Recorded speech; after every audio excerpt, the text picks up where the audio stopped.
Amen. On acclame le Seigneur. On acclame les voix du ciel. Le Seigneur Jésus-Christ. Il est bon, il est amour, il est précieux pour nous. Celui qui nous a racheté un grand prix. Amen. Amen. Pouvons nous asseoir. Aujourd'hui, nous allons parler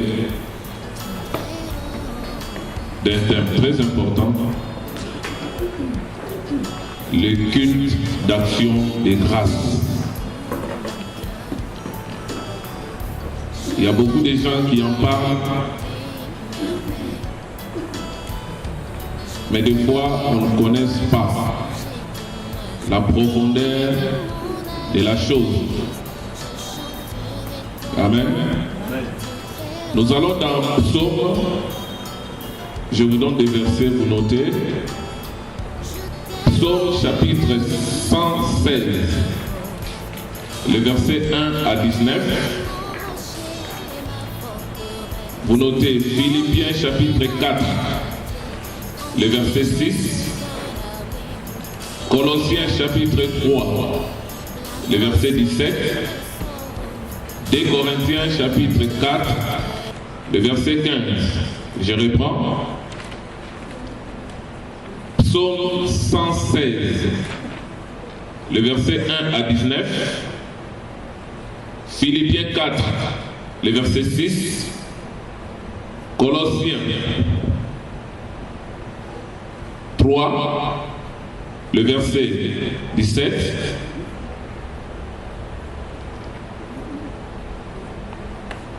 De Corinthiens chapitre 4, le verset 15. Amen. Amen. J'ai lu Psaume 116. Là, c'est David qui parle. J'aime l'Éternel, car il entend ma voix, mes supplications, car il a penché son oreille vers moi, et je l'invoquerai toute ma vie. Amen. Je l'invoquerai toute ma vie.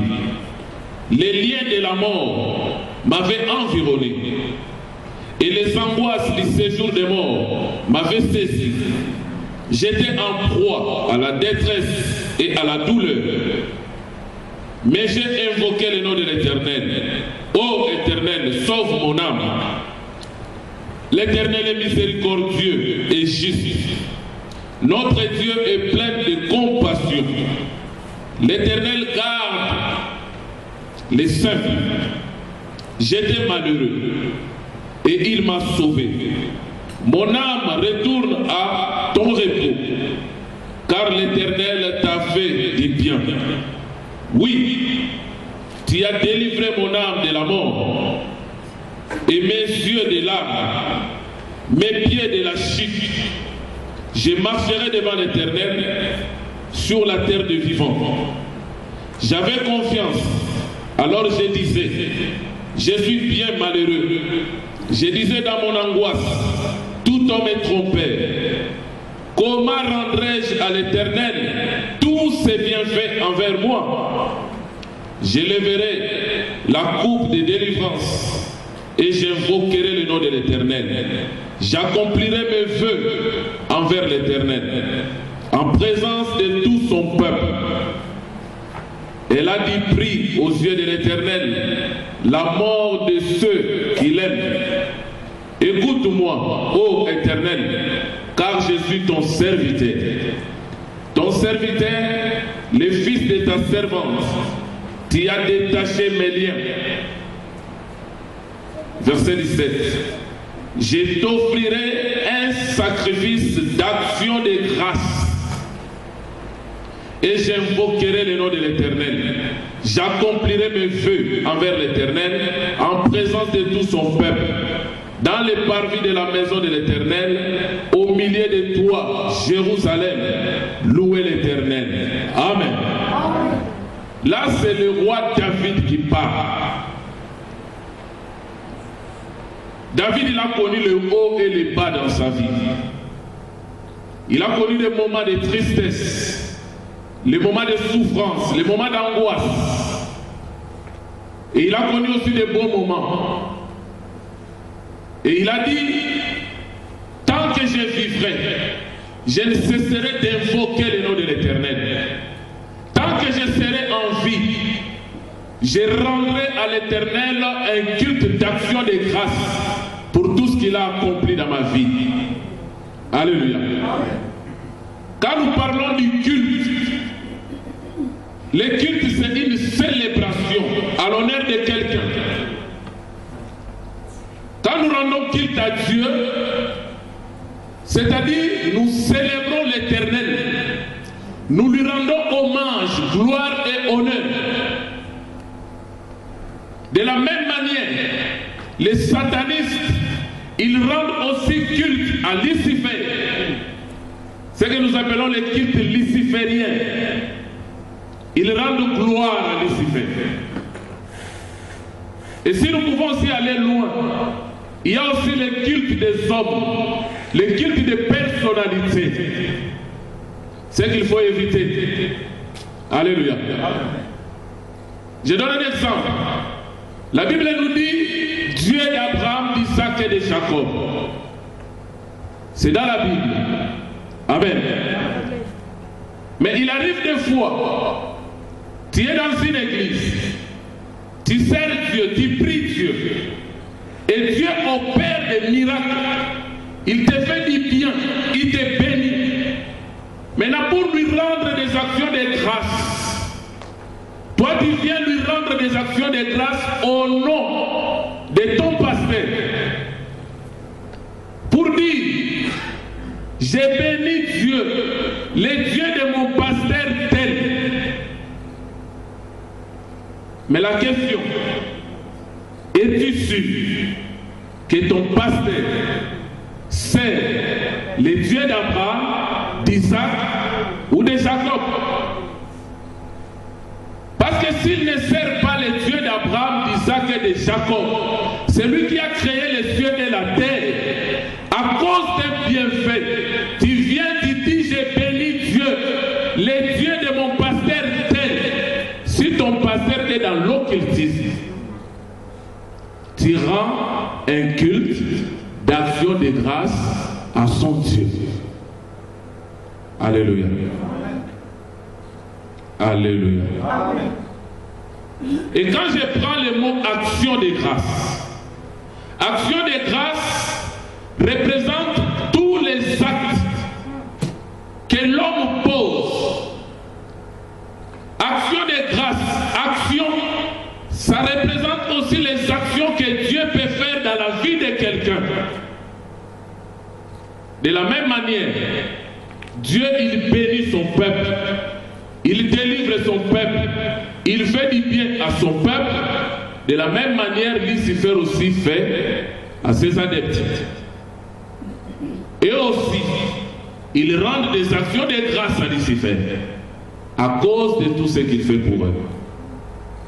Alléluia. Amen. Maintenant, la grâce, nous le savons, la grâce est une faveur imméritée. C'est une faveur divine que Dieu accorde à l'homme. C'est comme on dit, il fait lever le soleil pour les bons et pour les méchants. Il fait pleuvoir pour les justes et les injustes. C'est la grâce. C'est pourquoi la Bible nous interdit de dire demain nous nous rencontrerons et nous ferons ceci. Alléluia. Souvent nous les chrétiens, nous ne savons pas. Des fois nous oublions que le fait de se réveiller le matin, c'est une grâce. Alléluia. Je vois ça souvent chez les musulmans. Quand il prend rendez-vous avec quelqu'un, à la fin, ils disent Inch'Allah. qui veut dire si Dieu le veut, on se verra et on fera. Alléluia. Donc c'est pour nous dire, les 1 seconde qui est devant moi ne m'appartient pas. Beaucoup de gens, vous êtes nés le même jour, même année, ils sont morts. Mais toi tu es en vie. Certains ne connaissent pas Dieu, mais toi Dieu t'a fait grâce de se révéler en toi. Ne fût-ce qu'à cause de ça, David a dit, je ne cesserai de rendre gloire, action de grâce à Dieu toute ma vie. Alléluia. À ce qui concerne les actions de grâce, s'il faut définir action de grâce, en un mot, action de grâce veut dire la reconnaissance, les remerciements envers celui qui m'a fait du bien.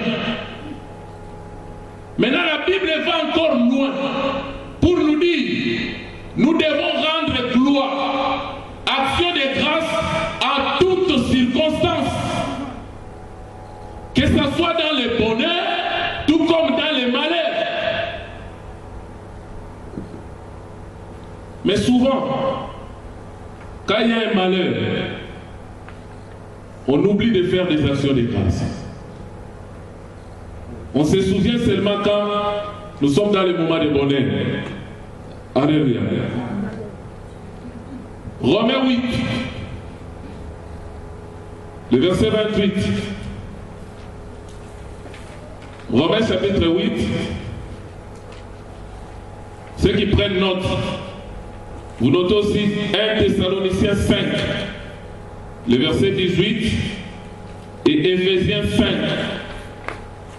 le verset 20. Je prends rapidement Romains 8, le verset 28. La Bible dit, nous savons du reste que toutes choses concourent au bien de ceux qui aiment Dieu et de ceux qui sont appelés selon son dessein. Dans toutes choses, ça peut être bon ou mauvais. Mais en tant qu'enfant de Dieu, celui que Dieu a appelé dans son plan, quand il t'arrive quelque chose, qu'il soit bon ou mauvais, tu dois rendre des actions de grâce. La Bible dit que Dieu fait toutes choses avec un but. Alléluia. Amen. 1 Thessaloniciens 5, 18. La Bible dit rendez grâce en toutes choses, car c'est à votre égard la volonté de Dieu en Jésus-Christ. Éphésiens 5.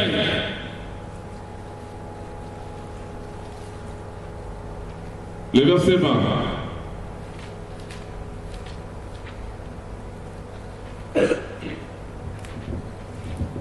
La Bible dit rendez continuellement grâce. C'est pour dire ne t'arrête pas. À tout moment, tu dois rendre des actions de grâce. Il dit rendez continuellement grâce à Dieu le Père pour toutes choses au nom de notre Seigneur Jésus-Christ, et vous soumettant les uns aux autres dans la crainte de Christ. Amen. Je prends Colossiens 3, 17.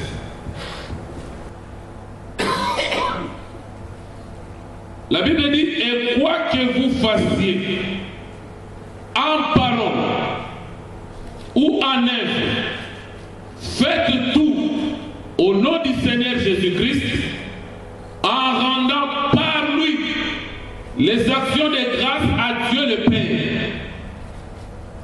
Souligné par lui. C'est-à-dire toute action de grâce que l'homme doit faire, il doit le faire par Jésus-Christ. Parce qu'en dehors de Christ, il n'y a rien. Et Hébreu nous dit le seul homme qui a été exaucé à cause de sa piété, c'est Jésus-Christ. Amen. C'est lui qui est l'offrande parfaite.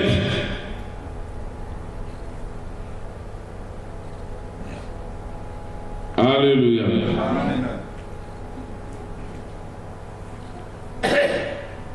Comment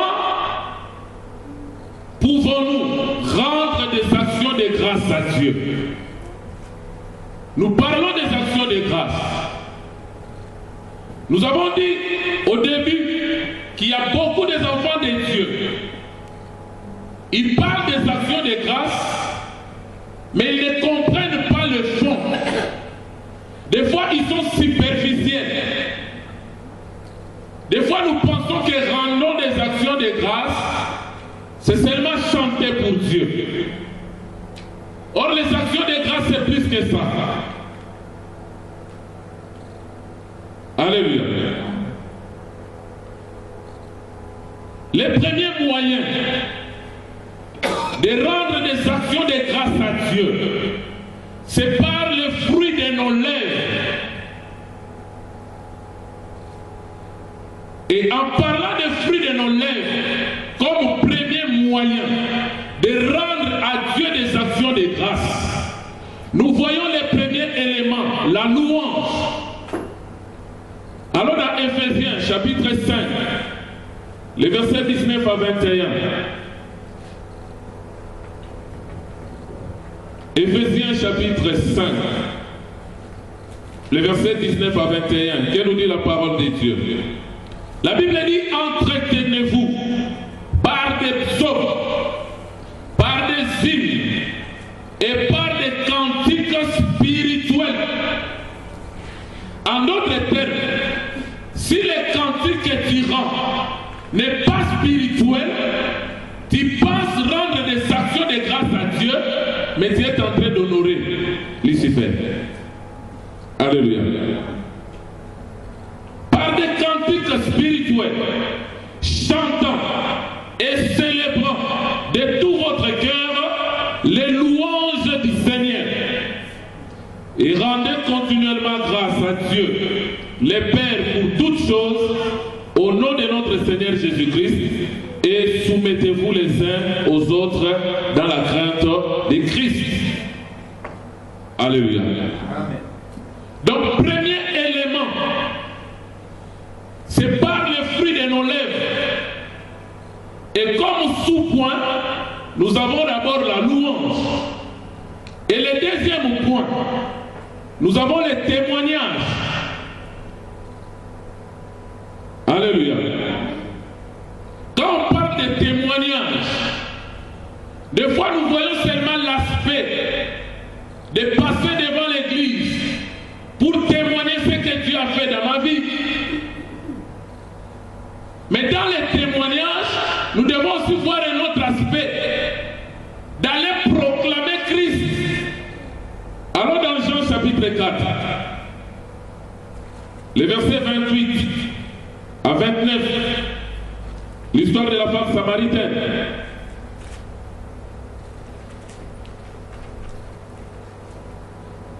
Après avoir rencontré le Seigneur et que Christ s'est révélé à cette femme, au verset 28, la Bible dit: alors la femme, ayant laissé sa cruche, s'en alla dans la ville et dit aux gens: venez voir un homme qui m'a tout dit. Ce que j'ai fait, ne serait-ce point le Christ? Alléluia.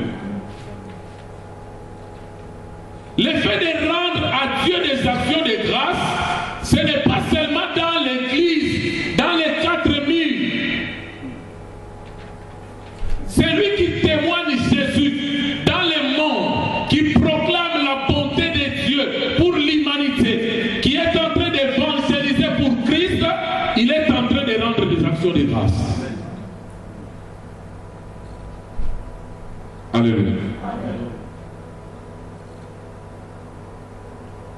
C'est pourquoi notre aspect, c'est seulement devant l'église. Mais nous ne voyons pas l'aspect extérieur. que c'est lui qui a rencontré Christ. C'est lui qui a réalisé la bonté de Christ dans sa vie. Il ne peut pas rester la bouche fermée. Il doit aller proclamer Christ parce qu'il sait ce que Christ a fait dans sa vie. Alléluia. David a dit, je rendrai très haut feu. Je l'invoquerai toute ma vie. Parce que j'étais malheureux. Mon âme était emprisonnée dans les séjours de mort. J'étais misérable. Mais ce Dieu-là m'a délivré. Il a délivré mon âme de l'angoisse et du séjour de mort. Et je lui rendrai continuellement action de grâce. Alléluia. Alléluia. Et le troisième élément, le fruit de nos lèvres, c'est la prière. Alléluia.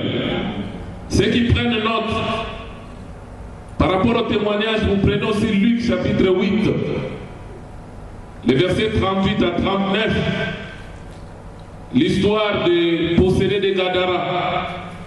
Après avoir été délivré de ces démons, il voulait suivre Christ.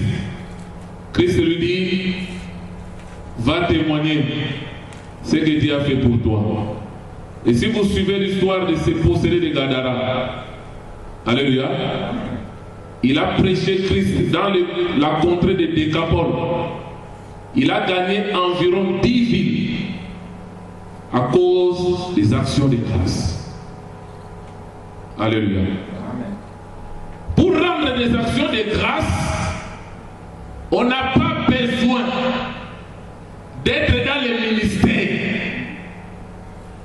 Cet homme était possédé avec une légion de démons.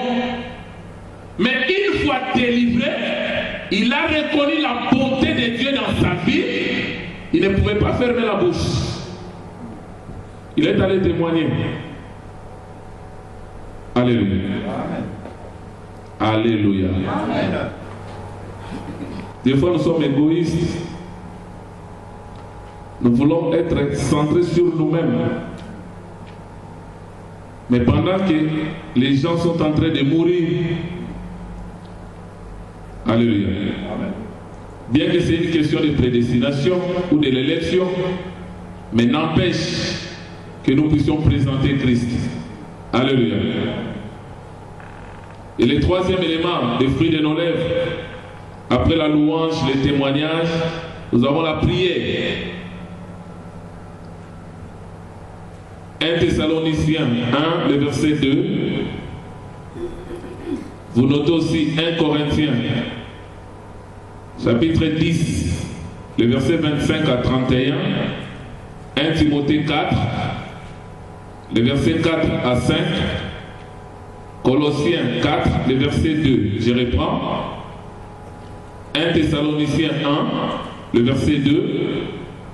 1 Corinthiens 10, le verset 25 à 31.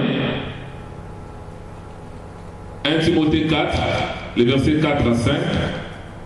Et Colossiens 4, le verset 2. Je prends 1 Thessaloniciens 1.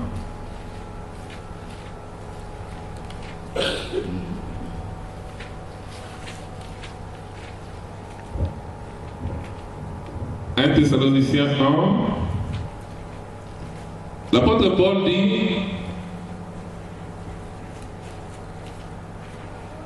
je commence au verset 1. Paul, Sylvain et Timothée, à l'église des Thessaloniciens, qui est en Dieu le Père et en Jésus-Christ le Seigneur. Que la grâce et la paix vous soient données. Nous rendons continuellement grâce à Dieu pour vous tous et faisant mention de vous dans nos prières. Alléluia. Ici, l'apôtre Paul rend des actions de grâce à Dieu pour l'église des Thessaloniciens.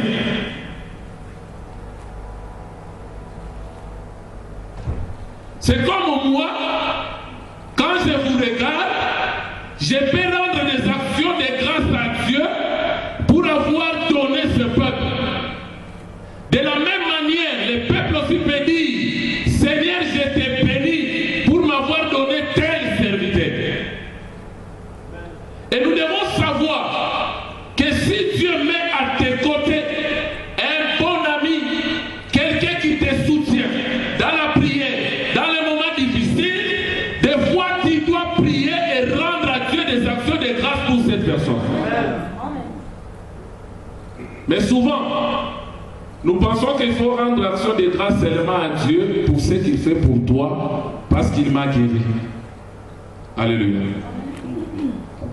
Dans le monde où nous sommes, pour trouver un bon ami, il faut la grâce de Dieu. Je sais de quoi je parle.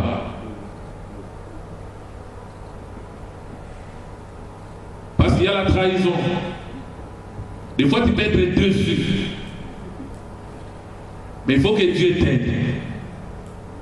Et quand Dieu met à tes côtés des bonnes personnes qui te soutiennent, il faut être reconnaissant. Parce que rendre des actions de grâce, c'est être reconnaissant de ce que Dieu fait dans ta vie, de ce que Dieu te donne, des gens que Dieu met à tes côtés. Alléluia. Alléluia. 1 Timothée 4.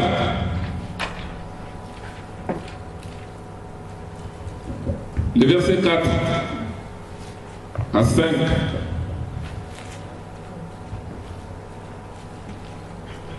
La Bible dit, car tout ce que Dieu a créé est bon. Rien ne doit être rejeté, pourvu qu'on les prenne avec action de grâce. Parce que tout est sanctifié par la parole et par la prière. À cause de la nourriture que Dieu te donne, tu dois lui rendre des actions de grâce. Il y a des gens, avant de manger, ils ne prient même pas. Donc pour lui, cette nourriture est normale. Je l'ai méritée. J'ai travaillé. Je suis allé dans les centres commerciaux, j'ai acheté. Alléluia.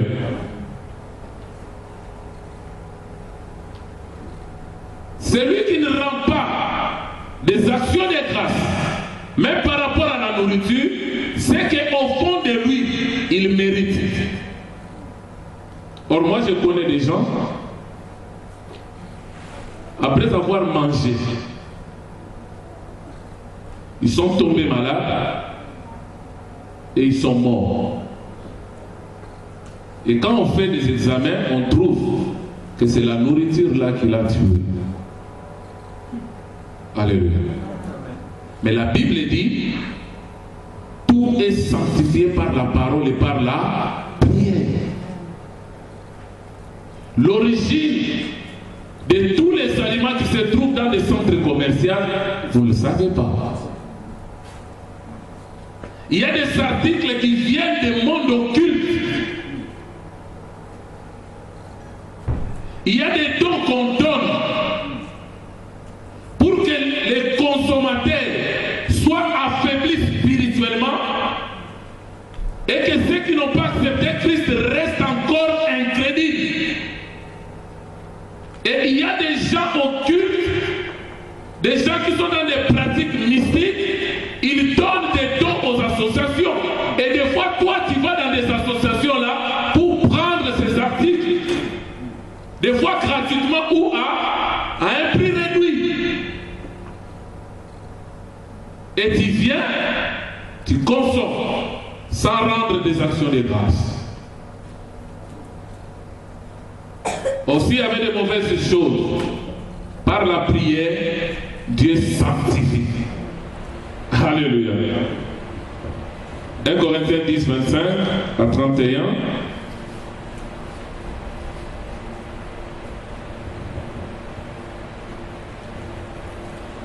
La Bible dit, mangez de tout ce qui se vend au marché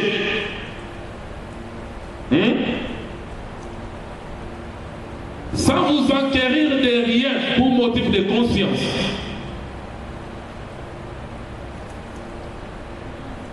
Car la terre et tout ce qu'elle renferme est au Seigneur. Si un non-croyant vous invite et que vous vouliez aller, mangez de tout ce qu'il vous présentera, sans vous enquérir de rien pour motif de conscience. Mais si quelqu'un veut dire, si quelqu'un vous dit, ceci est offert en sacrifice, n'en mangez pas, à cause de celui qui a donné l'avertissement, mais à cause de la conscience. Amen. Nous devons manger de tout ce qui se vend au marché avec action de grâce. Quand une religion commence à interdire les aliments que Dieu a créés pour qu'ils soient consommés avec action de grâce, il y a un problème. Alléluia. Nous devons faire attention par rapport à ça. Colossiens 4.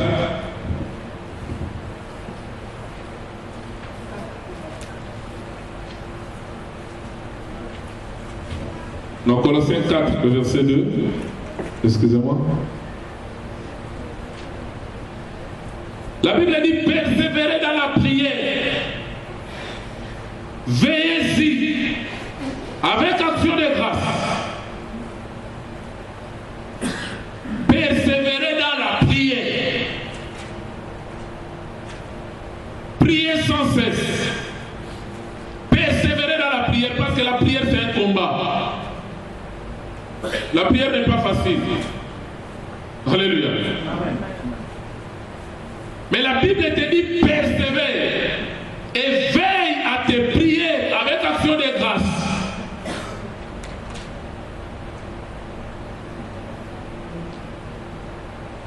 Amen.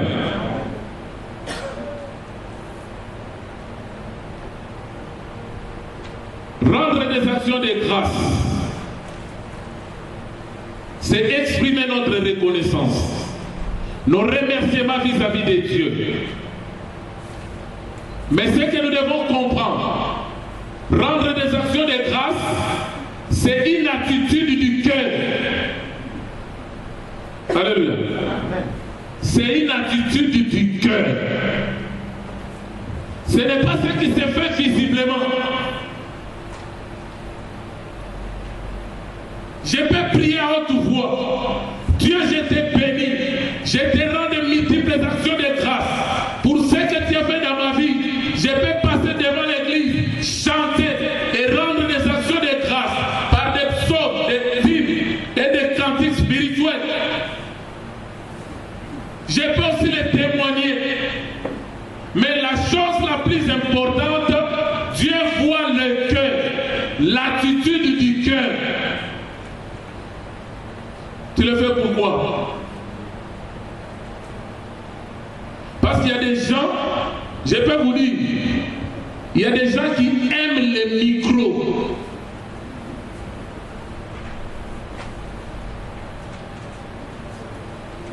Quand on dit c'est le moment de témoignage, il n'a pas grand chose à raconter. Mais comme c'est le micro, il doit passer seulement devant. Moi j'ai béni le Seigneur. Parce que je voulais venir, j'ai senti un peu le mot de tête. Après je me suis dit que je vienne ou que je ne vienne pas. Mais je suis venu, le mot de tête est parti. J'ai béni le Seigneur. C'est pas mauvais. Mais l'attitude, est-ce que tu le fais pour être vu? Est-ce que tu le fais pour la gloire de Dieu? Alléluia. Ésaïe nous dit, Ésaïe 29. Ésaïe 29, le verset 13 à 16. Ésaïe 29, Et le Seigneur dit, quand ce peuple s'approche de moi, il m'honore de la bouche et des lèvres. Nous avons parlé des fruits de nos lèvres. Amen. Il m'honore de la bouche et des lèvres, mais son cœur est éloigné de moi. Et la crainte qu'il a de moi n'est qu'un prétexte des traditions humaines. Alléluia.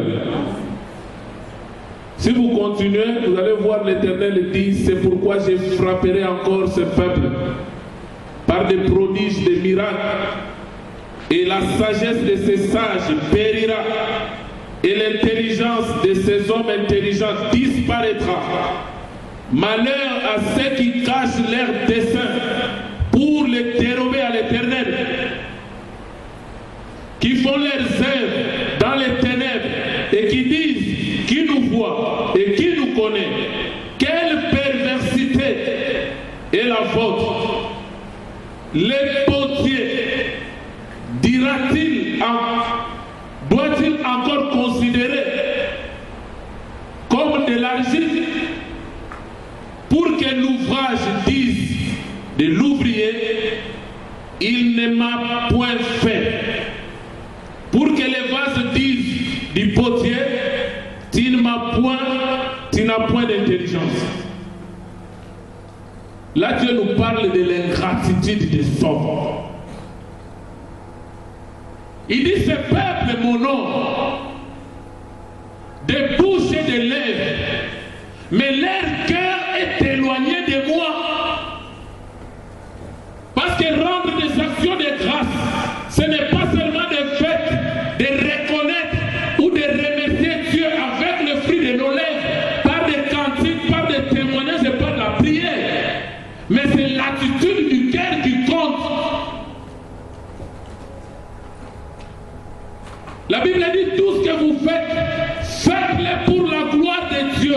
Et quand il est fait pour en tirer gloire, Dieu n'est pas là. Automatiquement, tu es en train de rendre des actions de grâce à Lucifer. Si Dieu ne tire pas gloire dans ce que tu fais, c'est l'ennemi qui en profite. Alléluia. Matthieu 15, le verset 18. Jésus-Christ a confirmé la même chose. Il dit, ce peuple m'honore des lèvres, mais son cœur est éloigné de moi. C'est en vain qu'il m'honore en enseignant des préceptes qui sont des commandements d'hommes. Or, si tu demandes à ces enseignants, ils te diront, nous sommes en train d'enseigner la parole de Dieu. Mais Dieu dit, ce n'est pas ma parole. Ça, ce sont des préceptes d'hommes, la tradition des hommes.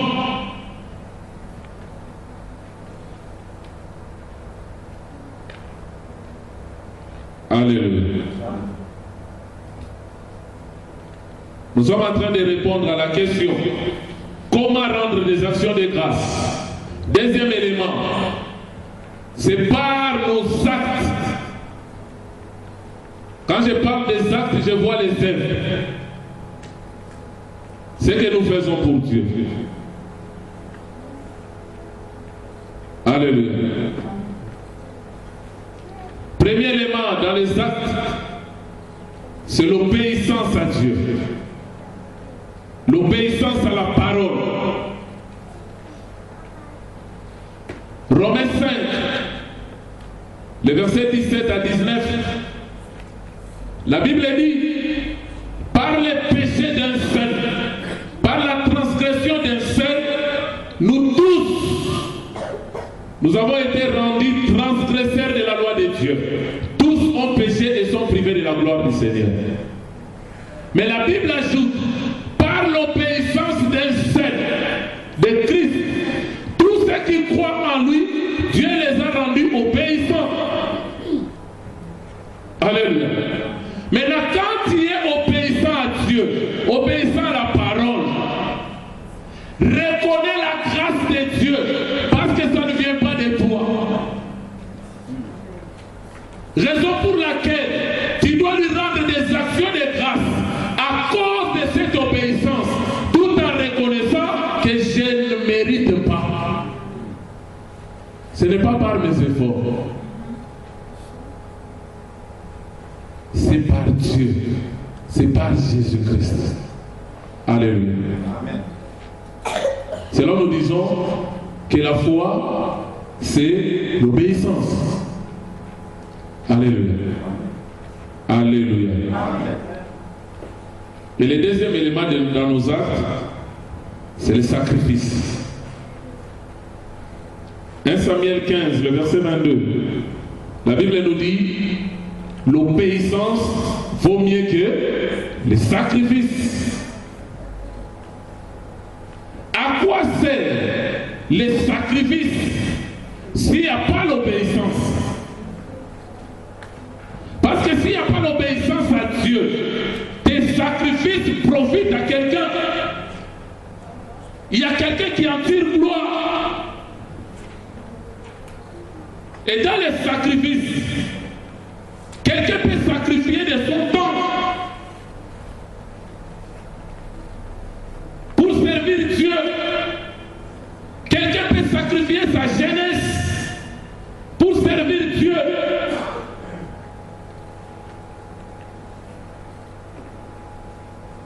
Quelqu'un peut se priver de plusieurs choses.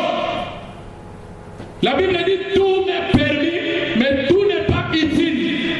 Tout m'est permis, mais tout n'édifie pas.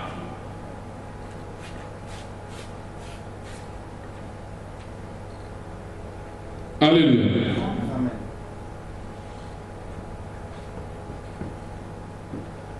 Tu te sacrifies pour l'œuvre de Dieu. Tu te sacrifies pour le ministère que Dieu t'a donné. Tu te sacrifies pour la responsabilité qu'on t'a donnée. Tu te sacrifies pour tout ce que tu fais pour Dieu. Mais à quoi servirait ce sacrifice s'il n'y a pas l'obéissance? Parce que s'il n'y a pas l'obéissance, c'est Lucifer qui en profite. S'il n'y a pas l'obéissance et que tu te mets là en train de rendre des actions de grâce à Dieu, là tu es en train de l'honorer de lèvres et de bouche, mais ton cœur est éloigné de lui. Et en parlant des sacrifices, les sacrifices est aussi important. Mais quand la Bible dit l'obéissance vaut mieux que les sacrifices, la Bible n'exclut pas les sacrifices. Mais ce qu'il faut, il faut mettre les sacrifices à sa place. Parce que la vie chrétienne, c'est une vie de sacrifice et de l'obéissance. Tu ne peux pas les séparer. Et tu ne peux pas parler de l'un sans l'autre. Ils sont liés. Alléluia. Amen. Alléluia. Amen.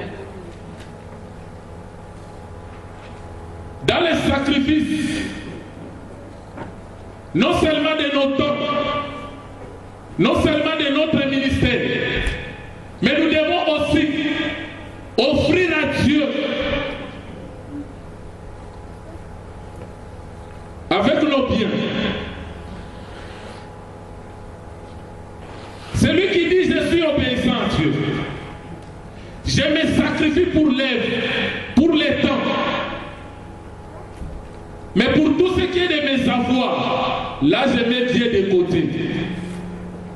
Là tu ne rends pas action de grâce avec tes biens.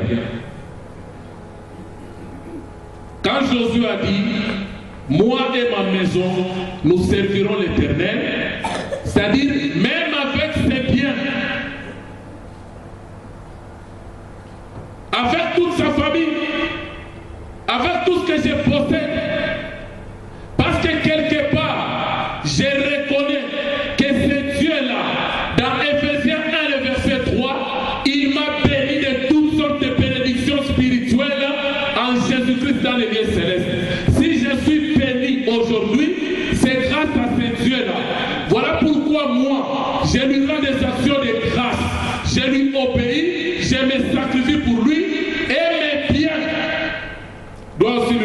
d'action de grâce.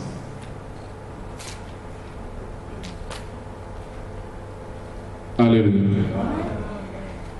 Alléluia. Amen.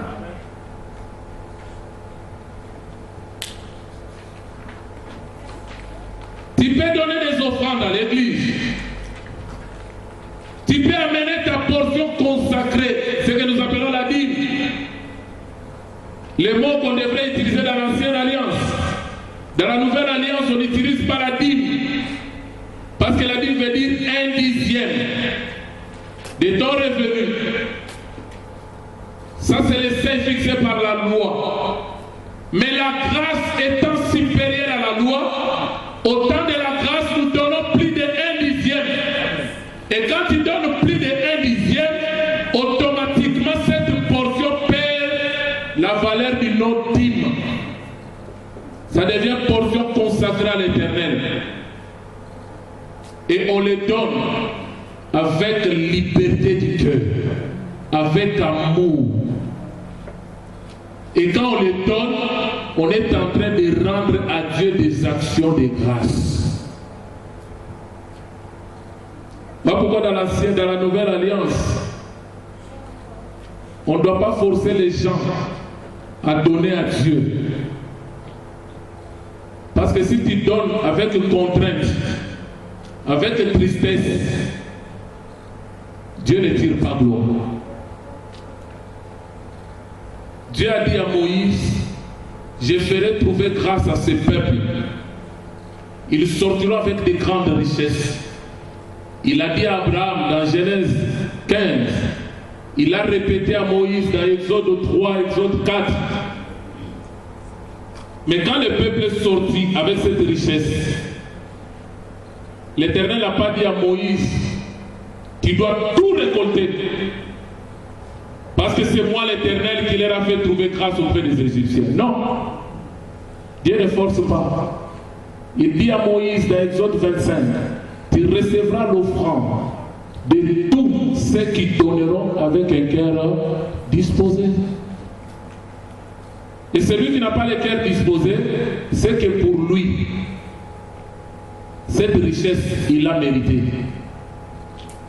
Parce que j'entretenais de bonnes relations, de bons voisinages. Quand on voulait sortir, j'ai demandé, il m'a donné. Mais si j'ai querellé avec lui, il n'allait pas me donner. Or, c'est Dieu qui a touché le cœur pour que tu reçoives. Alléluia. Et quand c'est Dieu la demande, la Bible dit, Bethsaïl a récolté les offrandes au point où il a dit à Moïse, j'en ai assez, qu'il s'arrête. Alléluia. Maintenant, avec les faux enseignements qui circulent à propos de la dîme, c'est satanique pour appauvrir le peuple de Dieu.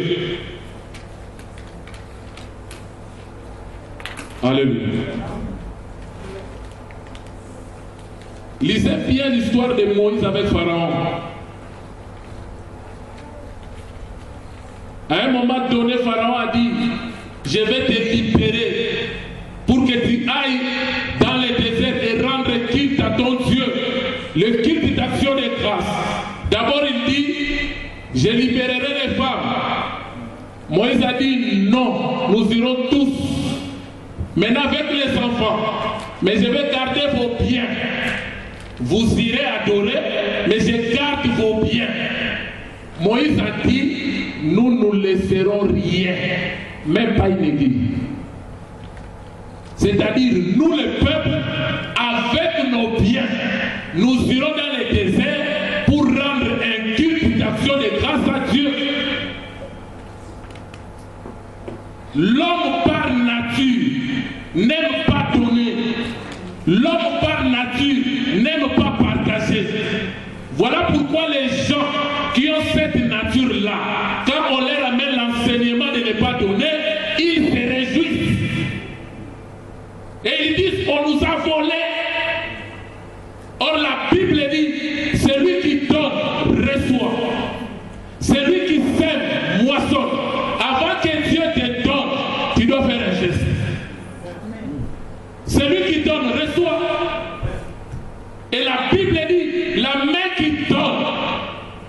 celle qui reçoit. Et quand tu regardes la position de ces deux mains, la main qui donne est toujours au-dessus de la main qui reçoit. Si dans ta vie, tu aimes toujours que les gens te donnent, tu seras toujours inférieur.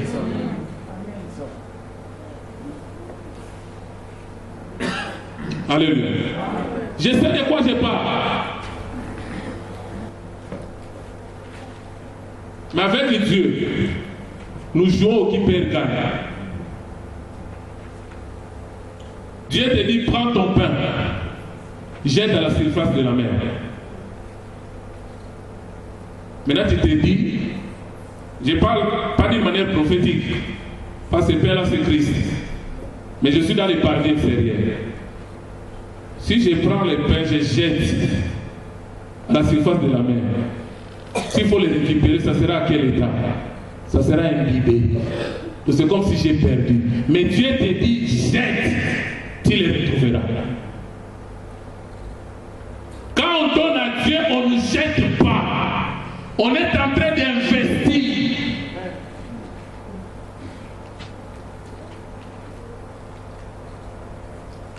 Alléluia.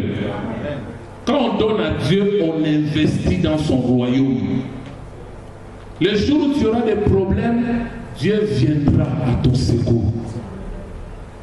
C'est que les gens ne comprennent pas.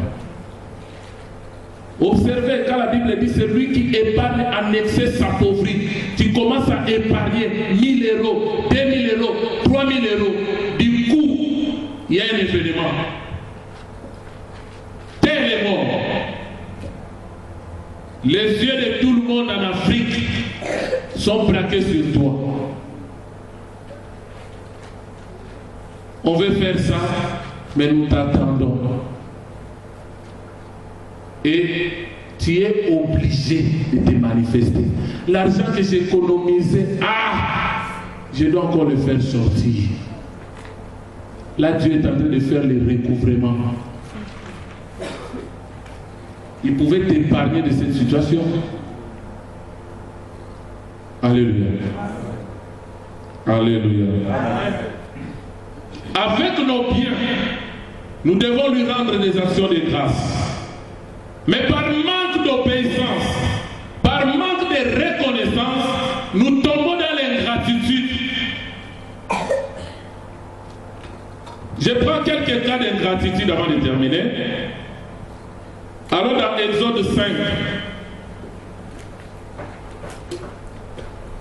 Exode 5, le verset 2.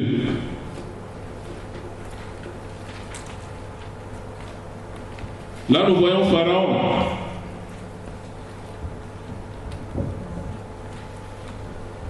Moïse et Aaron, le verset 1, se rendirent ensuite auprès de Pharaon et lui dit, ainsi parle l'Éternel, le Dieu d'Israël, laisse aller mon peuple pour qu'il s'élève au désert une fête à mon honneur. C'est ça, rendre des actions de grâce. Pharaon répondit, qui est l'Éternel pour que j'obéisse à sa voix en laissant aller Israël? Je ne connais point l'Éternel. Je ne laisserai point aller Israël. Celui qui ne reconnaît pas Dieu ne peut pas lui rendre des actions de grâce. Pour Pharaon, qui est Dieu? Il est qui pour que je lui obéisse? Si je suis Pharaon, c'est grâce à moi. Si je suis roi, c'est grâce à moi. Si j'ai toute cette richesse, c'est grâce à moi. Si je règne sur l'Égypte, c'est grâce à moi. Il ne voit pas la grâce de Dieu. Automatiquement, il est impossible de lui rendre des actions de grâce. Alléluia. Les actions de grâce, la reconnaissance, les remerciements, nous devons aussi l'appliquer envers nos semblables.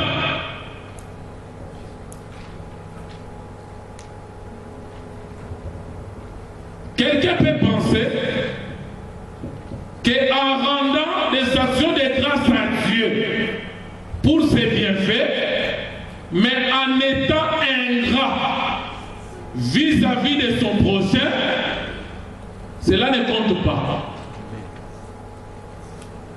Oh là, il y a un problème. L'Éternel dit ceci. Comment quelqu'un peut dire qu'il m'aime, moi l'Éternel, s'il déteste son semblable? Donc la preuve de ton amour vis-à-vis de Dieu, c'est quand tu aimes ton prochain comme toi-même. De la même manière, quelqu'un peut dire, je suis reconnaissant à Dieu pour tous ses bienfaits. Je lui remercie, je lui rends des actions de grâce pour tout ce qu'il a fait dans ma vie. Mais il y a des gens qui t'ont aidé dans la vie, qui t'ont fait du bien, mais tu n'es pas reconnaissant. Est-ce que tu crois que Dieu va accepter des actions de grâce? Détrompe-toi. Alléluia. Quand vous prenez l'histoire de Joseph,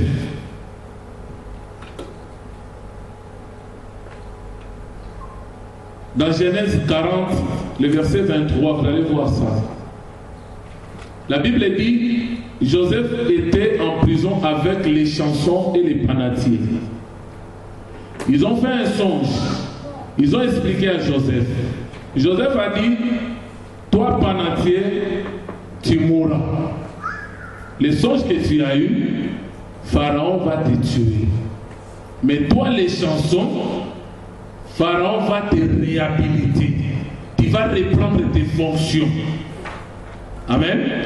Mais quand tu sortiras, quand tu reprendras ta position, souviens-toi de moi. Parle de moi auprès de Pharaon. La Bible dit, l'homme a été réhabilité et il oublia Joseph. L'ingratitude. Alléluia. Mais Dieu, j'ai béni Dieu parce que Dieu, c'est un Dieu d'amour, c'est un Dieu juste. Il a permis qu'il y ait une situation dans le royaume et que personne ne pouvait résoudre ces problèmes. C'est là où la personne se souvient. Oh Pharaon, excuse-moi. J'ai été ingrat. Il y a eu un homme dans la prison qui avait interprété nos songes. Si on fait appel à lui, il va l'interpréter. Amen. Ça veut dire quoi? Si quelqu'un t'aide et que tu n'es pas reconnaissant, c'est comme si tu lui as fermé la porte parce que tu te crois suffisant. Mais Dieu fera en sorte demain. Tu te retrouves dans une situation, la personne qui pourra débloquer ta situation, c'est la personne à qui tu as fermé la porte. Alléluia. Alléluia. Amen. La porte que tu ouvres à l'autre, ça peut te servir un jour pour ta propre bénédiction. Je connais une sœur, un petit témoignage. C'était en Afrique, elles étaient amies. Il y a eu quelqu'un qui est venu des États-Unis, il cherchait une femme. Mais maintenant, il a aimé la fille, mais comme elle voyait la fille avec son ami, quand ils se sont séparés, il est venu parler à la fille et dit, j'ai cherché une femme, mais je t'avais vu avec ton ami et je le veux en mariage. Alléluia. Maintenant, son ami n'était pas marié. Amen. Il a rendu un bon témoignage de son ami. Et elle est allée prévenir son ami qu'il y a quelqu'un qui veut t'épouser. Amen. Maintenant, quand on l'a épousée, l'Américain a pris la fille il l'a amené aux États-Unis.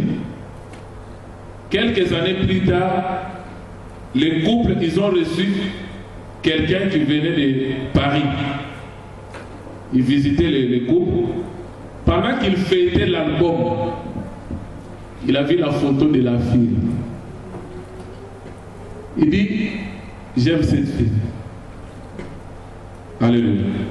Et la fille a dit, c'est mon meilleur ami, il est en Afrique. Mais comment je dois faire? Il dit, descends en Afrique, va le voir. La personne est descendue, il a épousé la fille. Alléluia. Mais maintenant, pose-toi la question. Si son amie était jalouse, parce que moi je ne suis pas encore marié, on est ici en Afrique, dans les bleds, nous galérons, maintenant un Américain vient pour épouser mon ami. Je vais donner un faux témoignage pour décourager les messieurs. Donc la porte que tu as fermée pour ton ami, c'est la porte que tu fermes aussi pour ta propre bénédiction. Alléluia. Alléluia. Amen.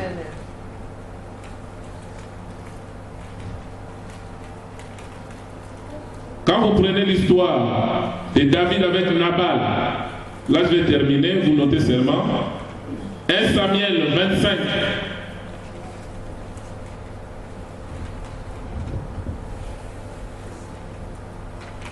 Là vous allez voir un homme insolent, impoli. Vous notez tous les chapitres, mais moi je vais lire quelques versets.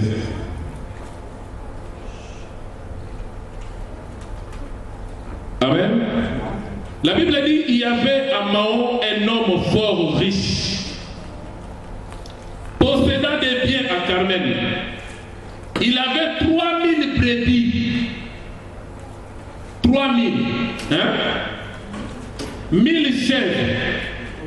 Et il s'est trouvé à Carmel pour la tonte de ses brebis. Le nom de cet homme était Nabal. Et sa femme s'appelait Abigail. C'était une femme de bon sens, belle de figure. Mais l'homme était dur et méchant dans ses actions. Nous avons dit que nos actions doivent rendre des actions de grâce. Amen. Maintenant, pendant qu'il avait ses brebis, David avait protégé les brebis tous. Un jour, il a demandé à ses serviteurs, il dit, allez auprès de Nabal pour qu'il nous donne quand même du pain. Amen. Maintenant, David a envoyé ses serviteurs. Écoute ce que Nabal dit. Après que David lui a fait du bien.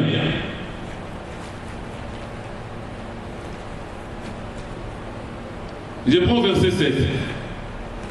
Et maintenant, j'ai appris que tu as les tondelles. Or, tes bergers ont été avec nous. Nous ne leur avons fait aucun outrage. Et rien ne leur a été enlevé pendant tout le temps qu'ils ont été à Carmel. Demande-les à tes serviteurs et ils te diront que ces jeunes gens trouvent donc grâce à tes yeux, puisque nous venons dans un jour de joie. Donne donc, je t'ai pris à tes serviteurs et à ton fils. Écoute bien ce que David dit. À ton fils. Donc, il le reconnaît comme père. Donne à ton fils David ce qu'il trouvera sous ta main. Lorsque les gens de David furent arrivés, ils répétèrent à Nabal toutes ces paroles au nom de David, puis ils s'éteignent. Nabal répondit aux serviteurs de David. Écoute, hein, quelqu'un qui t'a fait du bien. Maintenant il te demande du pain. Écoute la réponse de Nabal. Qui est David? Qui est le fils d'Isaac? Il y a aujourd'hui beaucoup de serviteurs qui échappent d'auprès de leur maître. Donc en d'autres termes, il voulait dire quoi? C'est-à-dire qu'il y a des serviteurs qui ne sont pas sous les jougs de leur maître. C'est-à-dire c'est comme des enfants rebelles qui sillonnent ça et là. Ils n'ont même pas le respect. Ils manquent. Même comment demander, c'est-à-dire il a méprisé David, pas possible. Mais pourtant, il t'a rendu du bien. Le verset 11 dit, je prendrai mon pain, mon eau et mon bétail que j'ai tué pour me donner et je les donnerai à des gens qui ne sont ni je ne sais d'où. Écoute la méchanceté de Dieu. Si tu refuses, dis carrément je ne donne pas. Au lieu de dire il y a des serviteurs qui échappent aux mains de leur maître. C'est comme pour dire qu'ils ne sont pas contrôlés. Ils sont là pour demander. Je ne sais pas s'ils viennent d'où.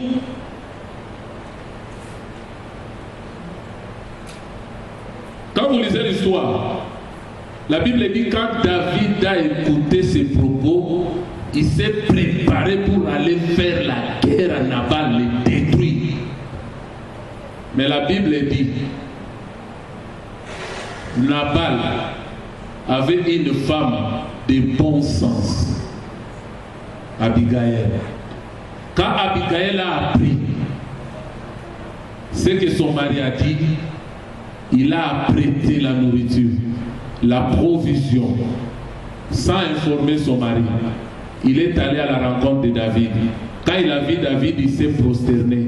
Il dit, ne tiens pas compte des paroles de mon mari. Il est insensé, comme signifie son nom. Alléluia. Qu'est-ce que nous pouvons dire par là? Que ce soit l'homme, que ce soit la femme, tu ne peux pas soutenir ton partenaire dans des bêtises.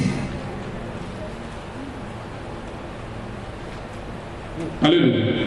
Si Abigail avait dit, je soutiens mon mari, qui est aussi ce David-là?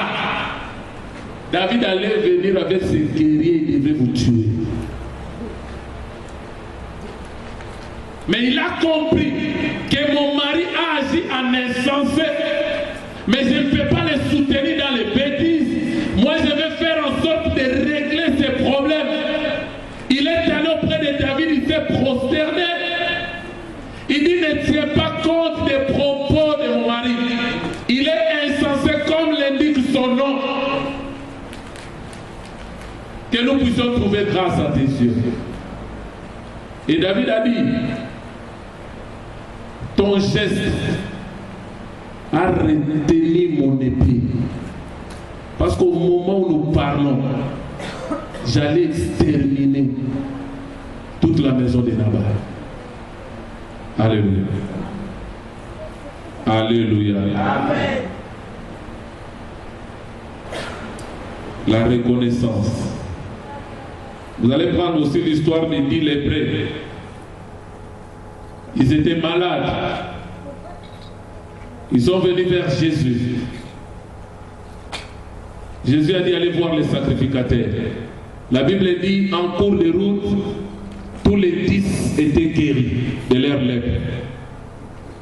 Mais il n'y a qu'un lépreux, un samaritain qui est revenu pour rendre des actions de grâce. Et Jésus pose la question, n'est-ce pas vous étiez 10? Mais où sont les autres? Alléluia. Les autres ne reconnaissent pas les bienfaits de Christ. Les autres ne reconnaissent pas les bienfaits de Dieu. Les autres ne reconnaissent pas l'amour de Dieu. Ils ont reçu la guérison du corps, mais ils ne sont pas sauvés. Celui qui est venu rendre des actions de grâce, Christ lui a dit, va en paix, ta foi t'a sauvé. Mais les autres, ils sont guéris de leur maladie, mais ils ne sont pas sauvés. C'est pour nous dire Quand nous venons à l'église, chacun peut avoir ses objectifs. Mais si tu viens seulement pour recevoir quelque chose de la part du Seigneur et partir, quand tu recevras la chose, tu ne verras plus l'importance de Dieu. Alléluia. Même si Dieu te bénit comment, tu ne cesseras de lui rendre des actions de grâce tous les jours. Amen. Quand vous prenez Genèse 4, le verset 1, vous allez voir Ève. Quand il a donné naissance à son premier fils Caïn, il a dit, je l'ai acquis par l'Éternel. En d'autres termes, il a reconnu la main de Dieu. L'accouchement, c'est un combat. Il y a des femmes qui accouchent, l'enfant meurt, elle accouche, soit l'enfant est sauvé, la mère est partie, soit les deux sont morts. Mais des fois, quand toi tu accouches, tu trouves que ce n'est pas un sujet de rendre des actions de grâce. Il faut en toute chose reconnaître la faveur de Dieu, la grâce de Dieu. Alléluia. Alléluia. Il faut aussi apprendre à rendre à Dieu des actions de grâce, même pour des choses qu'il ne t'a pas encore données. Quelqu'un peut dire Amen. Amen. La Bible dit, tout ce que vous demanderez en priant, croyez l'avoir reçu et vous le verrez s'accomplir. C'est-à-dire ce que tu attends dans le futur que tu demandes, Dieu te dit, ramène cela dans le passé. Et ton passé, c'est la croix de Golgotha. C'est là où tu as tout reçu pleinement en Jésus-Christ. Et quand tu marches avec cette ferme conviction, c'est alors dans le présent tu verras les résultats. Alléluia. Je termine par l'histoire de Jacob. Genèse 28, vous notez seulement. Genèse 28, les versets 20 à 22. Là, c'est pour nous interpeller, nous qui avons souvent l'habitude de faire des vœux. Et nous devons savoir que quand tu fais un vœu et que tu ne l'honores pas, tu pêches. Et Ecclésiaste 5, les versets 1 à 5 nous dit, n'ouvre pas ta bouche en insensé pour faire un vœu si tu sais que tu ne peux pas l'honorer. Amen. Maintenant ici, nous voyons Jacob, quand il a eu la vision de l'échelle, après avoir eu les songes. Le verset 20 à 22, Jacob dit quoi? Jacob fit un vœu en disant, si Dieu est avec moi. Amen. C'est comme quelqu'un, il est en train de donner à Dieu des conditions avant de lui rendre des actions de grâce. Si Dieu est avec moi et me garde pendant ce voyage que j'ai fait, s'il me donne du pain à manger, donc en d'autres termes, si Dieu ne me donne pas du pain, je ne lui rendrai pas des actions de grâce. Amen. S'il ne me donne pas du pain à manger et des habits pour me vêtir, et si je tourne en paix à la maison de mon Père, si je tourne en paix à la maison de mon Père, alors l'Éternel sera mon Dieu. Donc si je ne retourne pas en paix, il ne sera pas mon Dieu. Il donne des conditions. Verset 22. Et cette pierre, là où il a fait le songe, là où il avait fait cet hôtel, et cette pierre que j'ai dressée pour monument sera la maison de Dieu. Et je te donnerai la dîme de tout ce que tu me donneras. Pour rendre des actions de grâce à Dieu, l'homme ne doit pas lui donner des conditions. Alléluia. Tu n'as pas de conditions à donner à Dieu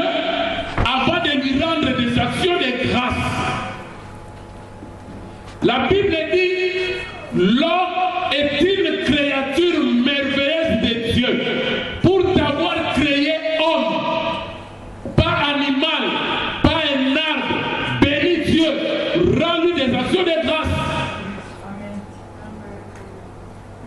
Tu n'as pas de conditions à donner à Dieu.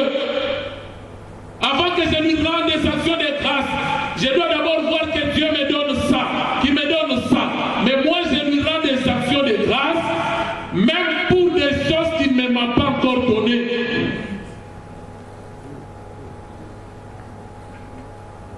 Est-ce qu'il y a quelqu'un qui me comprend? Romains 1, 21.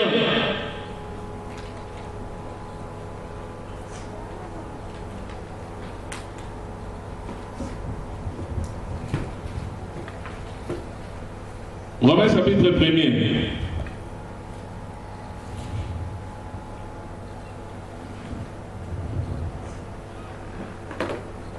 La Bible dit, car ayant connu Dieu, ils ont connu Dieu, mais ils ne l'ont point glorifié comme Dieu. Toi qui dis que je connais Dieu, ma question ce matin, tu dis que je connais Dieu, est-ce que tu le glorifies en tant que Dieu? Est-ce que tu lui rends des actions de grâce qu'il mérite? Et la Bible dit, et ne lui ont point rendu grâce, mais ils se sont égarés dans leurs pensées, et leur cœur sans intelligence a été plongé dans les ténèbres.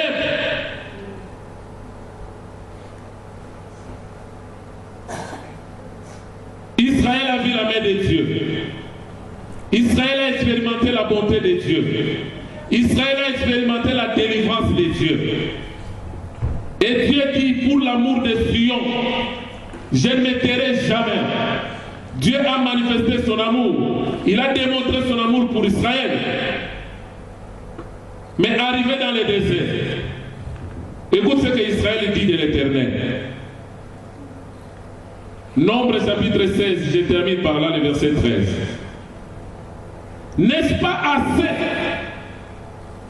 que tu nous aies fait sortir d'un pays où coule le lait et le miel pour nous faire mourir au désert sans que tu continues à dominer sur nous?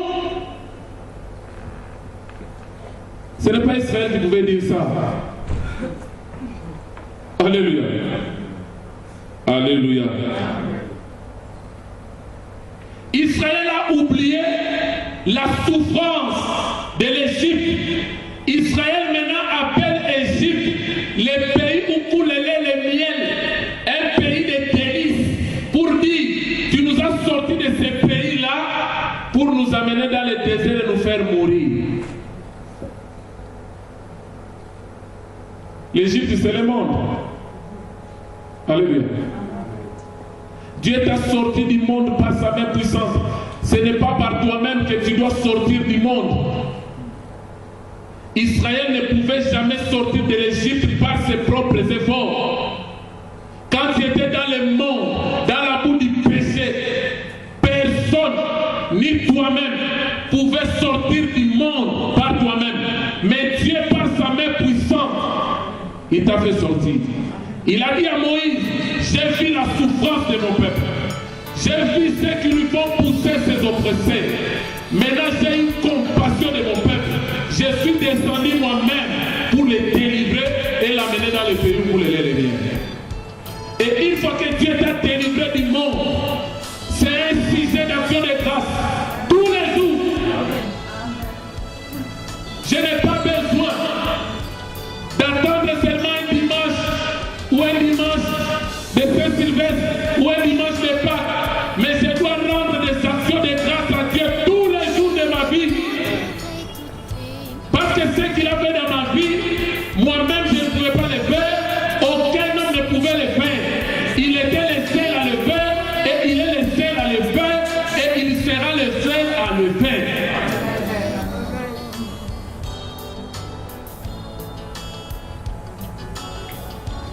Alléluia. Israël a dit, n'est-ce pas assez que tu nous aies fait sortir du pays d'Égypte pour les laits et les miels, pour nous faire mourir au désert, sans que tu continues à dominer sur nous. En d'autres termes, Dieu, nous sommes fatigués. Que tu nous conduises, que tu nous diriges, que tu règnes sur nous. Nous voulons la liberté. Mais tu as oublié qu'en Égypte, tu n'avais pas la liberté. Tu travaillais avec le fouet derrière. Tu plairais tous les jours. Mais la Bible dit au temps marqué de Dieu, il a vu la souffrance de son peuple. Alléluia. Il a suscité Moïse et il a libéré le peuple. Alléluia. Nous allons nous lever.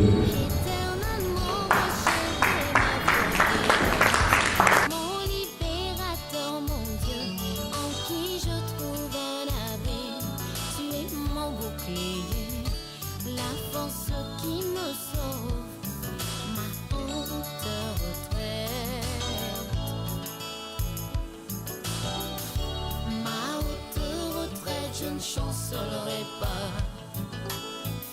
Sur Dieu repose mon salut et ma gloire. Le rocher de ma force et mon refuge. Étant Yahweh mon Dieu, en tout temps peuple, confiez-vous en lui.